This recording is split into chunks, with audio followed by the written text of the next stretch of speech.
No drunk drivers!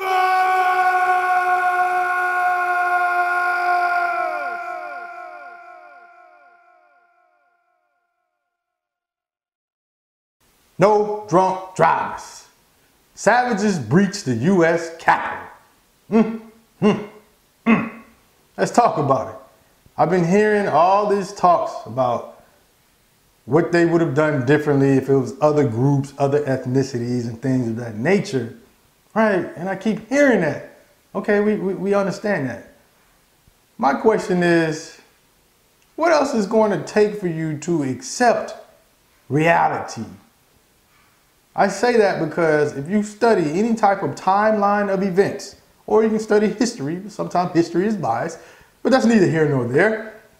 If you study the timeline of events in this country, it would have shown you that the double standards exist. Constantly, time after time after time again.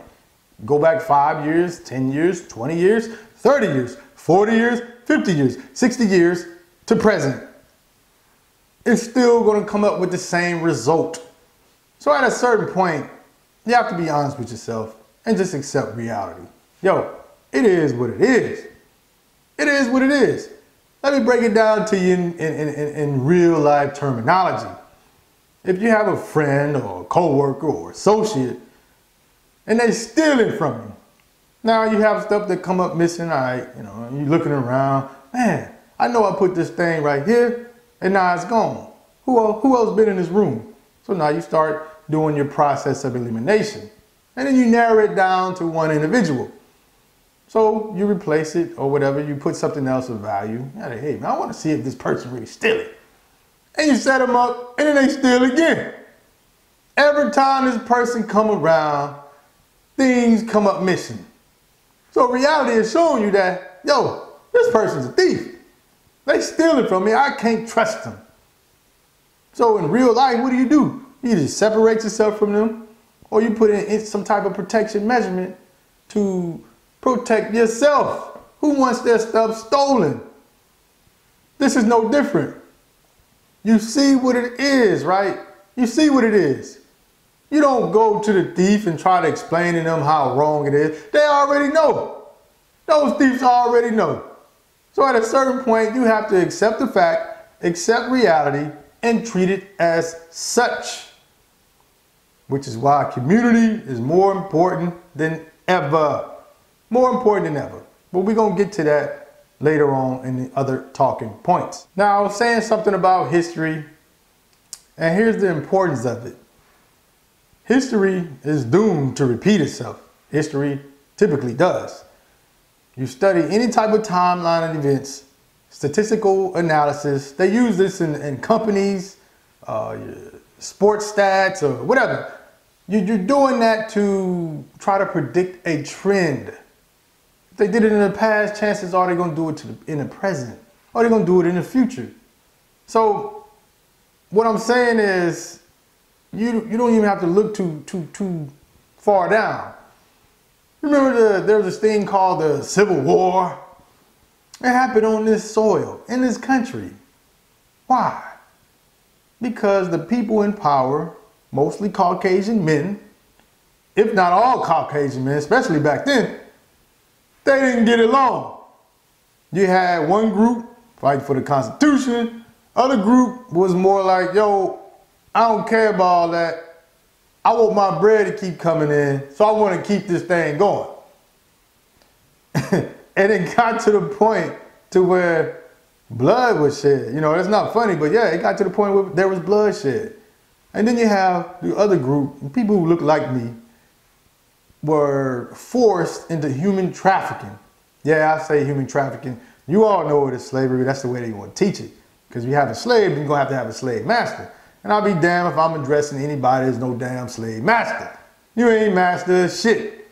Human trafficking, kidnap. That's what it was. Oh man, I caught myself. I had to catch myself. Oh, that's what it was, right?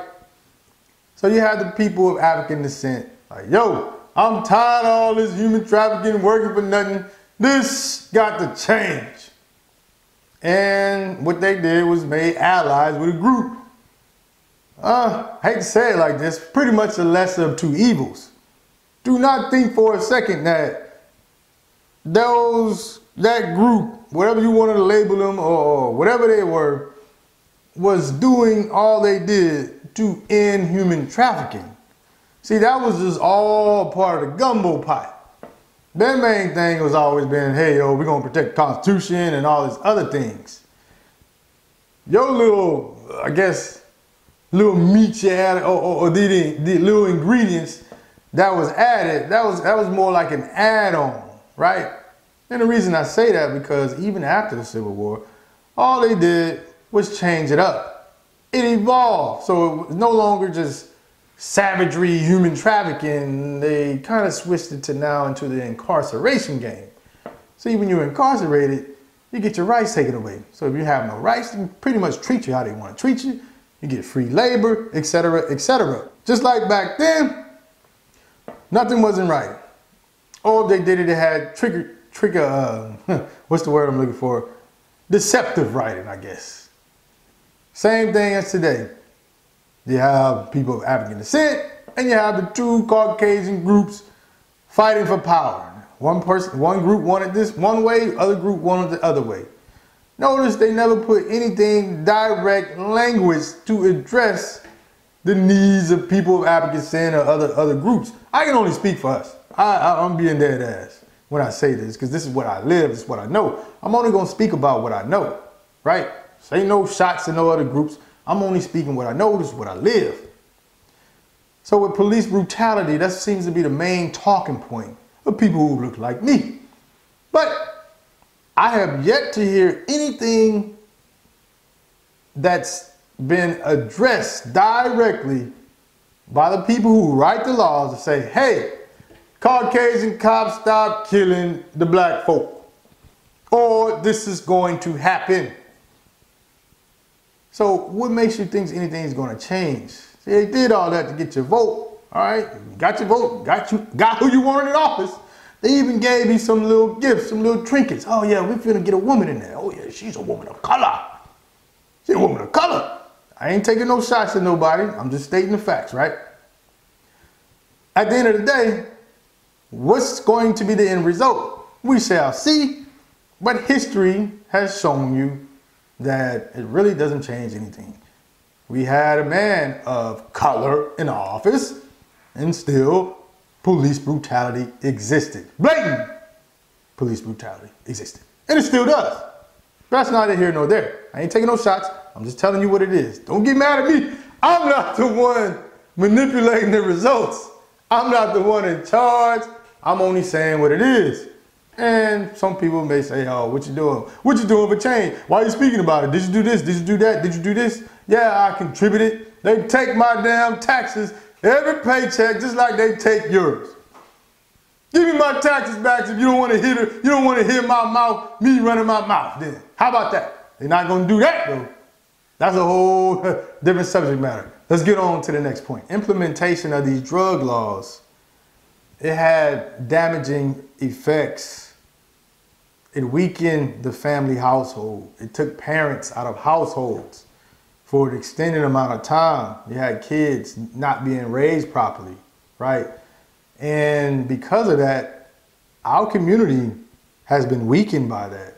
There's a large amount of our people of African descent, and brown as well, and other ethnicities. Once again, I can only speak from my personal experience or just what I know. We have been weakened by this. Why do I say that? Well, you hear the old terminology or the old phrase, there's strength in numbers. Well, if you're locking up half of the population, you're locking them up. If it's strength in numbers, what have you done to this group? You have weakened them. You've weakened them. Oh, you should have obeyed the law. Well, you shouldn't have did this, you shouldn't. Okay, then I want to see everybody who breached that Capitol locked up. That's what I want to see. Lock him up. They broke the law, right? Blatantly broke the law. Nah, we're not finna do the empathy and all that. Well, you know, this is because of this. Nah, this because of this. This because of this. Because drug dealers and all that, most of them, they're doing all that to feed their family. We're not here just doing it just cause. They're out here trying to feed their family. They're not getting a fair shake.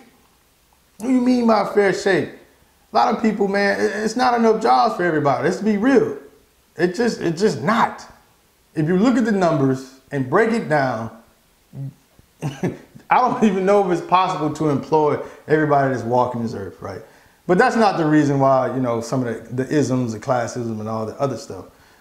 My experiences in dealing with interviews and the jobs that I've worked, I see the interviews. I'm even asked people who've been on the same interview as me. They get different questions. I even know of scenarios where some people got an inside hookup. They know the managers and all these other things, and they ended up getting answers to the questions. Nepotism. And then when you get to the workplace, half of the people I'm looking around like, how the hell you get up in here? I had to do all this shit right here. All of this. They coming in there with with their spit cup and what's that, chewing tobacco and all that, and they looking eye to eye with me. Barely got a high school education. Now how the hell you get up in here? Because the job description said you gotta have this, that, this, that, this. I put in the work to get it done. Don't make sense. But that's, you feel what I'm saying? But that's neither here nor there.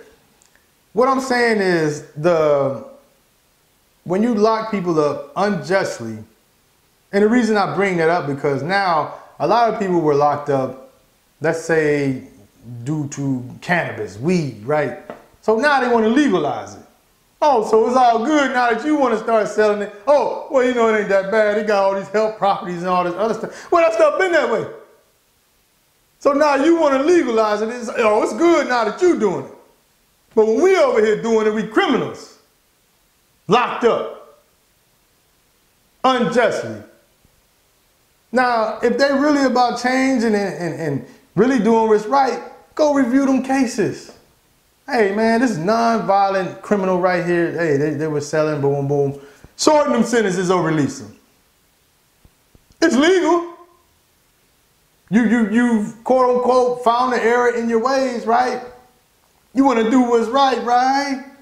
It's legal. Okay, it changed. So let them men go. Let them men go. Let them women go. Laws, unfortunately, it has turned you against your own people. Because you bought into it. Drug dealers, bad people, bad guy, drug dealer, right? Bought into it. This was being pumped out in mass media. It turns you against your own people. Because those are most of the ones being locked up. It wasn't the people doing the white collar crimes and all the other things. Turns you against, even though they're all criminals, we don't even worry about them. All them druggies, that's all you talk about, right? Growing up. Unfortunately, it has turned you against your own people. Now you're thinking that just because somebody dressed a certain way, they into drugs, they into gang violence and all these other things. That's the stereotype they use to lock people who look like me up. Just because they fit the narrative. They fit the description. Right? Last time I checked, there wasn't nobody who fit the description who breaching the U.S. Capitol. Acts of war. We're going to get into that next.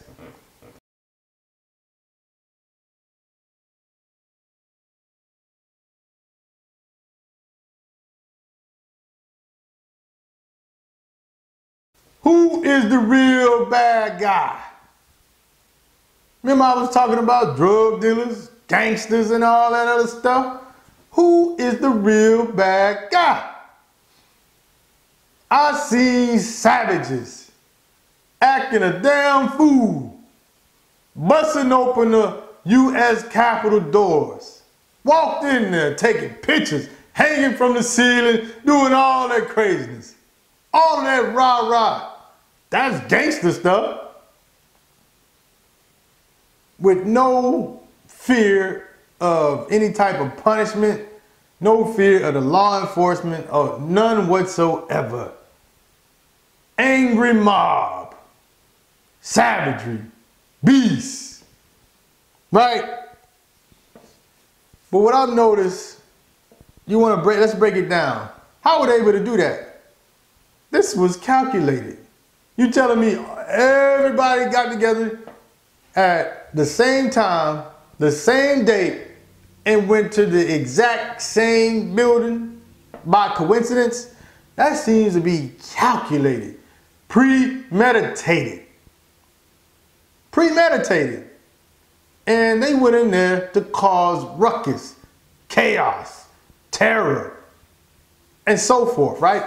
Now these people, I mean, I can just run down a laundry list of things that they did. Now the drug dealer, gangbanger, drug dealer, they sold drugs to feed family, most of them. Gangbanger, they joined in for protection because of lower socioeconomic standards. You know, you're in a quote-unquote bad, there's a lot of stuff going on. All right, yeah, I can follow the logic. With this, that's just straight savagery, right? Now, they did all this stuff. And drug dealer, gangbanger, they got all these laws to target them. Target them. Possession with intent to distribute. All these other things. They even got laws against gangs. I know in California they do. I forgot what it's called, but if you're known, like, hey, this is the set I'm claiming, they can lock you up for that. They can lock you up. So, but I don't remember them committing acts of war, breaching the U.S. Capitol. I have yet to recall a drug dealer or gangbanger doing it. Now, I'm not saying drug dealers, gangbanger, angels. But all these years, this is what I've been hearing. This is what I've been told and taught by mass media.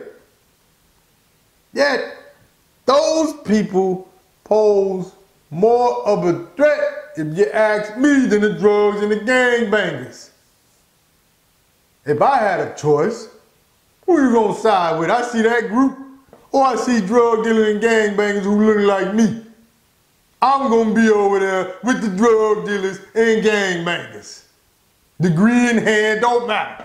I know I can't go over there, but that's a hold on. We're gonna get to that in a second. We're gonna get to that in a second, right? But let's run down some of the laws that they broke. I would say trespassing, right? Yeah, I don't think they were invited into that building, especially the way they entered. Breaking and entering, yeah, I mean, you went in there without consent. So you got trespassing, breaking and entering, assault. Oh yeah, assault can be you touch someone. So when they were pushing open those doors, I'm sure they touched a law enforcement officer at some point. Acts of war, man, that's a federal building. Breaking and entering into a federal building. I'm sure that's one. Vandalism, destruction of government property. What if that was a bank? So people be like, hey man, it wasn't that big. They were just getting together. You can't run up in no bank. Go run into a bank. You see what I'm saying? Like, it's just so much that was done. I'm not going to even spend that much more time on it, but you get my point. Now, this is where the rubber meets the road, as they say. Whatever you have been subscribing to, how does it help you in a situation like that? Meaning, if that mob of savages show up to where you at, whatever you've been subscribing to, so if you're just someone who, hey, I'm a law-abiding citizen, I'm gonna vote. Please explain to me how that's going to assist you when you have hundreds of people showing up at your doorstep. Not even your doorstep, it could be your place of work, because this is what happened over there. If it can happen there, it can happen anywhere. I'm just stating the facts. There's nothing in, no, I'm not going to even say that, because now I'm speaking on your ideology. I want you to think. Whatever you've been subscribing to, so you've been voting, hey, so I'm a voter. Okay, so what is in place for you that's going to protect you from that? Let's say some people, they're just heavy off in the religion, right? Man, I was finna do some crazy jokes, but I'm not gonna do it. I will be respectful. Let's just say you're heavy off in the religion. You know, I'm speaking on some of the stuff that's been drilled into people of African descent, right?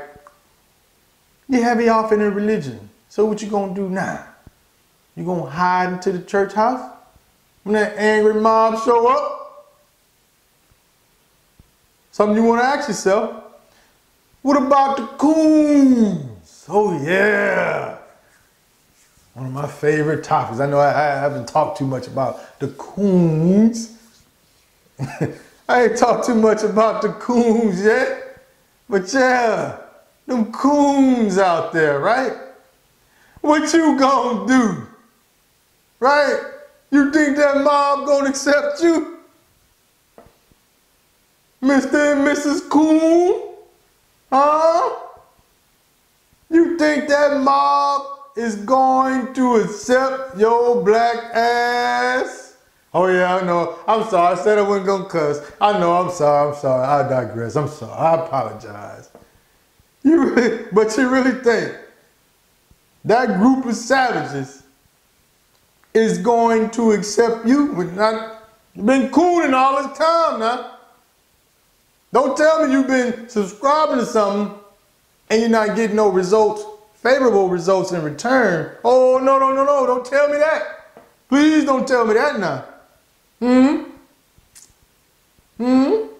Or what about the go along to get along? Hey man, they ain't bothering me, I ain't gonna do nothing to them. Okay, so when they show up at your workplace, what you gonna do? Huh, Cletus? Yo, what movie is that, Cletus? I think it was Nutty Professor. Come on, Cletus. Come on, Cletus. Yeah, I think it was Nutty Professor. But yeah, to go along and get along. Don't want to ruffle the feathers. See they got all these different groups out. What are you gonna do when this mob show up? Right? What you gonna do? These are questions I want you to ask yourself. I'm not here to steer you in whatever direction. I don't know, I guess I am. I ain't gonna lie to you. I ain't gonna lie to you. But I want you to think for yourself. Ask yourself those questions. Whatever you subscribing to, will it help you in those situations? Right? Would it help you in that situation? Something for you to think about. Next topic. Now, we all seen the mob, right? We all seen them. Man and woman mob. They was all in there having a savage good time. Pictures hanging off ceiling, all that stuff. Turned up, acting a damn fool. You seen them, right? Now, one of my questions used to be, how are these people able to earn money? Like, what are they doing for work? They can't possibly be in the workplace next to you or next to somebody like me. Huh? Is that true?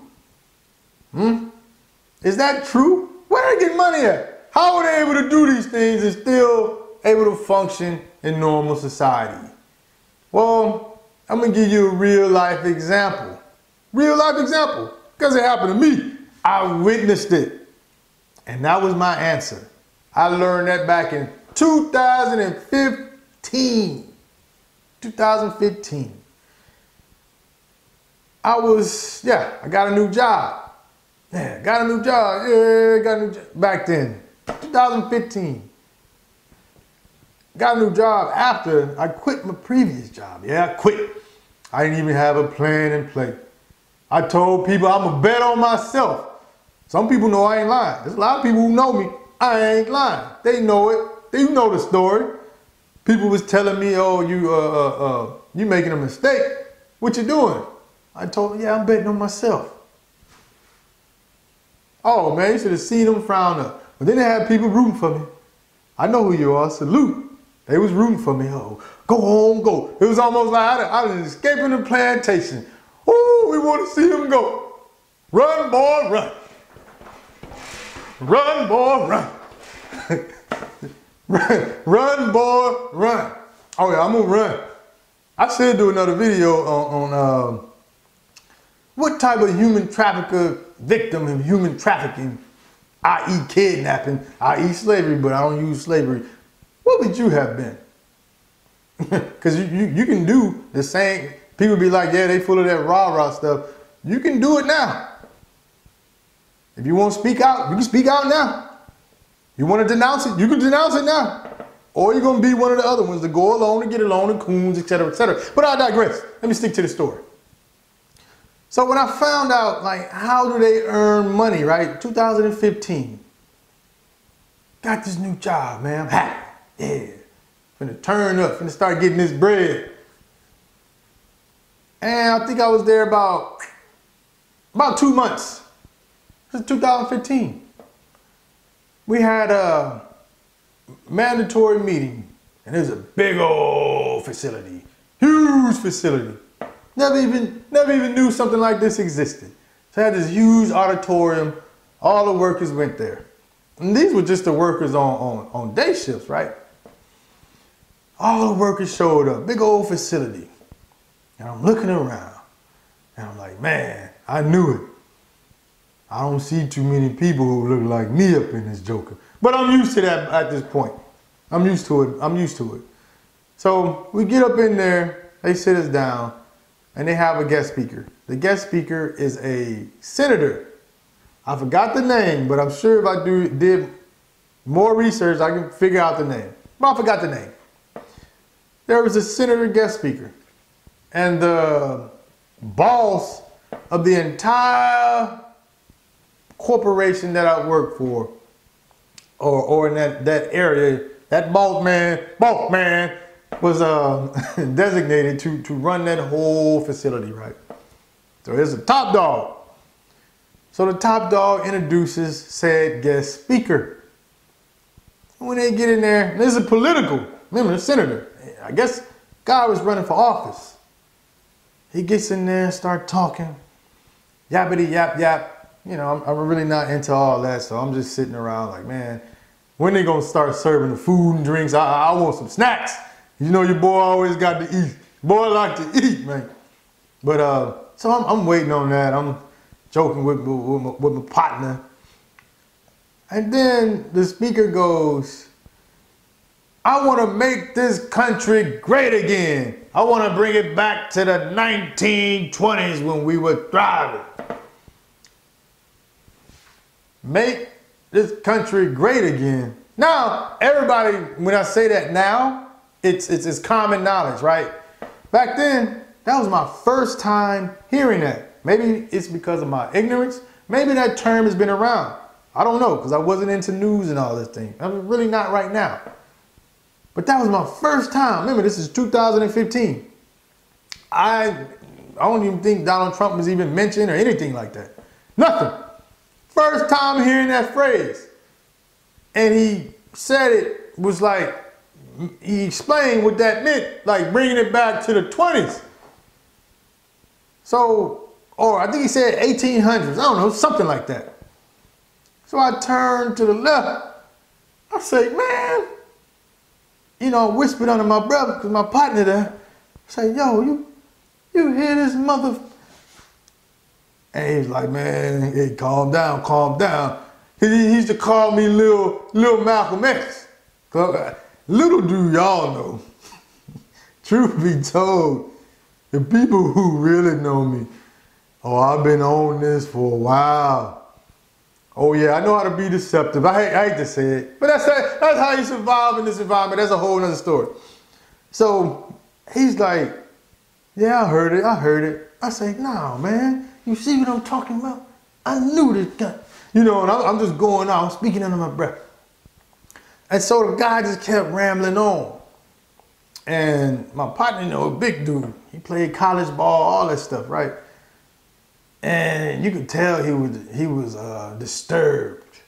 Me, I'm kind of riled him up. Some people know. There's actually, I got friends on Facebook who was a part of that. You know what I'm talking about. He was disturbed. So after this rally was over, you know, make America great again. So then they tell all of the new folk to stand up. So in my head, I'm like, oh, here we go. And I knew it was going to happen. So what I did, they told us to stand up, and we turned around to face the crowd, right? That crowd was huge. Crowd looked like that crowd that breached the U.S. Capitol. You would think the new highs you get, you know, hey, you know, little applause or whatever. You know, you gotta fake the funk or whatever. Man, we turned around. You would have thought I done slapped they mama. Turn around, nothing but mean mugs. So I'm mean mugging them back. No smiles, no nothing. We just.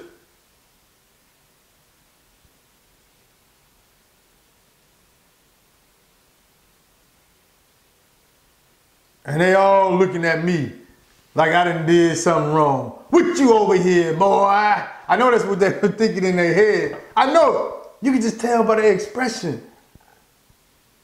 So they turned us back around. You know, you had a little fake applause or whatever. The rally or whatever that was over with. My homeboy, man, he was hot. So the trainer saw this. Remember, my homeboy, he's always a cool guy. He didn't want to rock the boat or nothing like that. But this time, man, he was hot. So the trainer goes and talks to him, and guess what he says? Man, I know what you're thinking. Remember, this another, the trainer, Caucasian guy, my homeboy, another black guy. The trainer goes, man, I know what you're thinking. I was scared of this, man. I was afraid something like this may happen. I apologize. That's what he said. He said he apologized. Before this man even uttered a word out of his mouth. Because he knew. He knew what they did was out of line. He knew, but he was siding with reality, truth, you know, and all this other stuff. So when I be saying stuff about Caucasian, they're not all the same. They got someone that's you know, that's real with it. And if you study timeline of events, some of them, oh, they went there with it. You know, go look up John Brown. That's all I'm gonna say on that. But so my homeboy, he started talking to the trainer, and he was expressing like, I thought we wasn't, you know, they told us all to leave politics, religion, and all this stuff out of the workplace. And here they are, you know, having a pep rally on the workplace, on the work clock, invited a senator to express his political views, didn't care who he may offend, etc., etc. And that's when, you know, it really hit me. It all came full circle. I'm like, now, this wasn't a pop-up visit. This had to have been planned. You don't just have a speaker at any place and it's just a pop-up visit. You had to have known what this person's occupation was, what they were going to talk about, etc., etc. They had to. You ain't finna just be a random person or somebody say, oh yeah, we finna talk about dinosaur bones that were discovered in the 1840s. You're not gonna do that. So they had to reveal what they were gonna talk about, probably had a writer, all these other things, right? And the boss of the whole facility, yeah, come on, yeah, that'll be great for our people. They had the cosign, yeah, this would be great. Because that's the way they were talking about it, making it great. This would be great. And in their heads, this was a great thing. That's how comfortable they were in executing that, right? Very comfortable in executing that. So he had to sign off on it and all of that wording. And what that showed me was they don't care. They do not care about your feelings. They knew there was going to be some me's in the crowd, some people who look like me. They knew it. But they didn't care. It's about making it great. That's what they wanted to do. Didn't care who they offended. Right? That's what I got out of that. And remember how I said, how are these people making money and all this other stuff? How are they able to do this? Remember somebody like me just coming out, blurting out all kind of things. You'll get ratted out or, oh man, I'm messing up my decoration. Oh, come on, baby. I'm tripping. Yeah, I'm styling profile, whatever I'm doing. But yeah, it would have been ratted out, whatever, all of that good stuff. So how are these people getting employed? I say this story to you, that's why. That's how. This was a large group. This is a big company. Yeah, this is how they get employed. They hire their own. I hate to say it that way. It just is what it is. They fill us in as, you know, we get certain numbers. You know, you got to keep the lawsuits away. Outside of that, they hire their own. And I saw that. I was like, oh, this is how they're able to get out here, spew all the nonsense, and there are no repercussions. Because it's accepted in their workplace. They know where to go work at. They're not working at the places where you may work at. Where's the majority of people who look like you? They're not going to be there. They got their own little community in their segment. They can sustain a very comfortable living without interacting with any outside society. No outside society. Grocery stores, all this stuff, right? They got all that. So yeah, they can get together and just let you know what it is. This is what I'm standing on without no repercussions from the employer or anything, etc., because they all down with the get down. They all down with the get down. But yeah, this was 2015. Now, I don't know when that slogan was made popular. I'm almost positive it wasn't before that. Correct me if I'm wrong though. If it was, I didn't know about it. So that was my introduction to Make America Great Again. That was my introduction to it. When he said them 1920s, what? Oh, hell no. I knew what time it was. And I didn't last that long at that job because I quit. Yeah, I quit. I didn't even tell. That's a whole other story. I can go into that story, and it's kind of funny. You know, now it's funny. At the time, it wasn't funny. It was extremely stressful. I'm dealing with all the isms. Got to the point, you know, like Popeye, I can't stand it no more. So the old quiet guy, he got the label of G-Town gangster. I'm gonna stop the video right there. And remember, they got people that can, you ask around enough who know me, they know I ain't lying. And no, I ain't gangster in no way, shape, form. That's why it's funny. But at the end of the day, I'm still a man. So yeah, I'm gonna stand on mine. That's just what it is. I don't know what you heard about me before, maybe as a kid and all that stuff, but that don't apply as a grown-ass man. It is what it is. But yeah, I'm gonna do, that's gonna be one of the next videos. I'm not sure when I'm gonna do it, but it does apply. G-Town gangster, yeah, man, that was crazy. That was a crazy moment. I'm glad I did have that experience though. But you let me know. You know, some people don't know. You don't know what you're gonna do until you're in until you're in that fire. Until you're in that fire. And I voluntarily put myself in that fire. And I voluntarily got my ass out that fire. And I'll tell you, I'll break down because what it does, it goes into some of the things that people like myself go through when they venture out, when they're in environments, when they're the only person who looks like them in that environment, surrounded by mass groups of Caucasians and things of that nature. The mental part of that, the mental stress, all that stuff, right? Yeah, so I think that'll be a good topic to talk about, and I'll get off into it. Hopefully you all enjoyed this video. Till next time, peace.